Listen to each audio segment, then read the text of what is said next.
Welcome in this new video. My name is Jullian and I am the co-founder and CEO of Elite Chef Academy. And in today's training, we're gonna focus on building a personal brand as a private chef that makes clients want to work with you, even if they never met you before.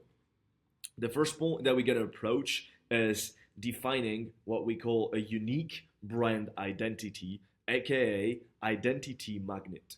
First, it'll be important to identify your unique culinary style or niche. You remember earlier in the first training, I spoke about if you were a fine dining type of chef, right? Or you worked in Stars Michelin restaurant. Well, maybe this is going to be your signature. Maybe your signature is doing international cuisine, or you really specialized in specific diets and some nutrition conditions that people might or might not have. In my own case, my signature was farm to table, or so it was farm to table mainly. Okay, I will work quality and local product with a bit of, can we say, a no. The last client I was working with, I was really lucky because they had no restrictions at all, and they were super open and flexible. So technically, I will cook farm to table type of cuisine without even them knowing what I will cook for them, if that kind of makes sense. Meaning that I will come in the morning, cook for them, and until dinner at night, they wouldn't know what I will have in on the table until they discover it. I quickly understood the importance of authenticity and staying true to my core value and passions, which were working with organic and fresh product all the time and letting my creativity talk, aka once or twice I will ask my client to try something I never did before or seen anywhere else. What I meant is that I will literally create and use them as a trial error to test those dishes. The way that I was able to make it happen, just so you understand a little bit the structure and how I was organizing, is that I will prepare something really simple for lunch that wouldn't take me longer than 2 hours when it came to going to the grocery, prepping, cooking, and serving. And technically, I wasn't really serving them. I was just putting everything on the table, and then they could just serve themselves. So like this, I would, take care of this between 7 a.m. and 9 a.m. And from 9 a.m. to 7 p.m. at night, then I will cook for them. Don't get me wrong, I wouldn't do this all the time because I didn't want to work 12 hours a day all the time, but I was paying really well also, so, I didn't really mind. And then I was really enjoying what I was doing, and I was working full time anyway. So that was pretty much the organization that I was using when I was doing this. The specific family loved it, and the specific family loved it, and I was directly connected with the husband, who was the only one to know what I cook in advance when he wanted to actually choose the wine. So I would either surprise them completely and I will choose the wine, or because he had a really good taste with wine and had a couple of bottles sometimes, then he will just, okay, that's the one that I'm gonna use for tonight. More or less tell me what you're gonna cook, right? More or less, it was like, are you gonna like red meat, white meat, or like fish, chicken, whatever, and yeah, we were going from there. Point number two: creating a strong online presence. In 2024, you want to use the digital as much as possible. AI made it so simple to build a gorgeous professional website for less than $50. You use that as your book. And when I'm saying like for less than $50, I mean that for less than $50, you have a pre-built website. You don't need to be a web developer or knowing how to code or anything like this. It's literally like if you know how to go on YouTube, you know how to build a website in 2024. Okay, it's that easy.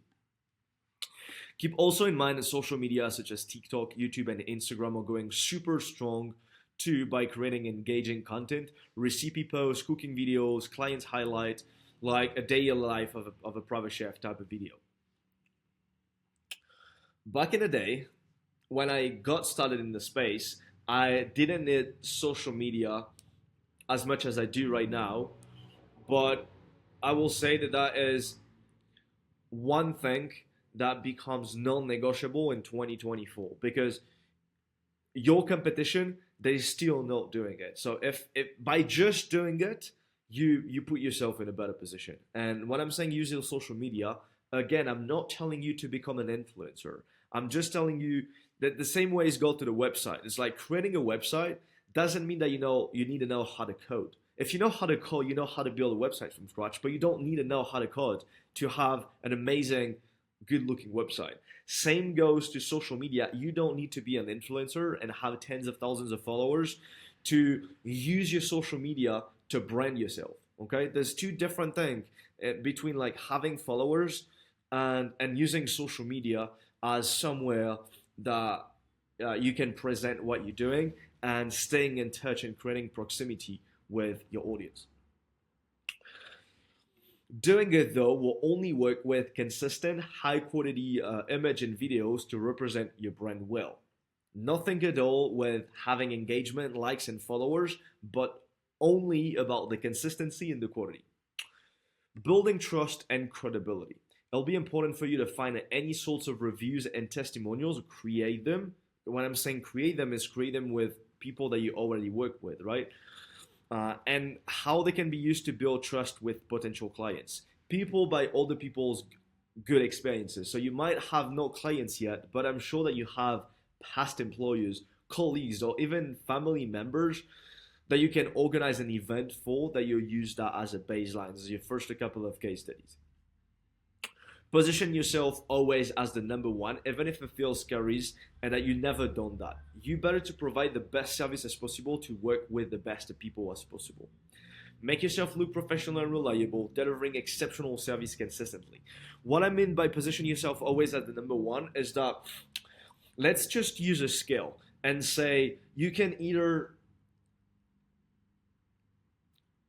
work with the top quality clients, with low quality clients, or with medium quality clients. There is no reason for you to work with medium slash middle quality clients and low quality clients, because it's going to require you the same amount of work that if you were working with high-end clients. It's a different way to communicate, okay? So this is where the work changes in your communication, not in what you're doing. If we use the example between like Louis Vuitton or Gucci or Rolex or Lamborghini, their product is mainly the same. Let's just use the example of Rolex. Like between a Rolex and a Casio, you know what a Casio is, right? The watch Casio, the brand. If you take a Rolex and if you take a Casio, they last the same amount of time. Like the Casio isn't gonna break before the Rolex.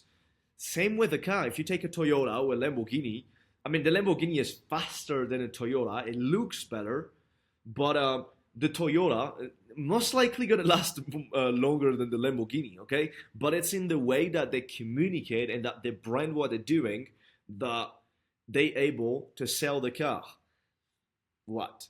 10, 20, 50, sometimes 100,000, 100 times more the what costs to Toyota. And we all know that it doesn't cost them 10, 20, 30, 50, 100 times more money to create it. Okay? It takes them more time and skills to communicate and to brand themselves, but the cost of production remains the same. Okay? Really, really important notion right here. We live in an era where those who own attention own power. I want to go back a little bit to social media. You don't need to be a coach or a teacher to show the people what you do and how you do it. Get used to creating content that educates, blog, videos, recipes to showcase your expertise and build authority in the industry. Conclusion. In this training around personal branding, the most important point to remember is how you present yourself, the image that you have about you and that you want to give to others. As I mentioned in the title of this training in the beginning, become an identity magnet. Who you think you are is how people see you. Using social media in today's economy is a non-negotiable for this type of service business, especially when you have not made it yet and need the exposition to the world. Keep in mind, before I follow with this, I'm saying before you have made it yet, because once you got known in this space and you have a couple of clients that you work with, or one specific clients that you work full time, but you know that you have other clients that you could work with in case if this one goes out or like shit hits the fan or whatever, you don't need that presence on social media as much as you need in the beginning. But in the beginning, you need to make sure that you can leverage as many resources as possible, and social media is one really powerful resource.